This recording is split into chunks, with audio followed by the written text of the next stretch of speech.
உண்டான செல்வம் எல்லாம் அன்றாடம் வரும் போகும். ஊராரின் வாழ்த்துக்கள் தான் நிலைத்திருக்கும் பொருளாகும். உன்னால முடிந்தவரை பிறருக்காக உழைத்திடு. இல்லாத வறியவர்க்கு இயன்றவரை உதவிடு. கண்ணீரை கண்டவுடன் கைவிரலால் துடைத்திடு. உன் பேரை சரித்திரத்தில் மனிதன் என்று பொறித்திடு. இன்னொருவன் வாழ ஒரு ஏணியை போல் மாறு.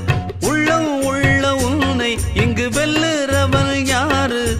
மண்ணில் வாழும் மக்கள் நெஞ்சில் நிற்கும் உந்தன் பேரு. இந்த வீடு நமக்கு, இந்த வீடு நமக்கு சொந்தமில்லே. பாடுடா சின்ன தம்பி, அதனால நமக்கு துன்பமில்லே. ஆடுடா சின்ன தம்பி.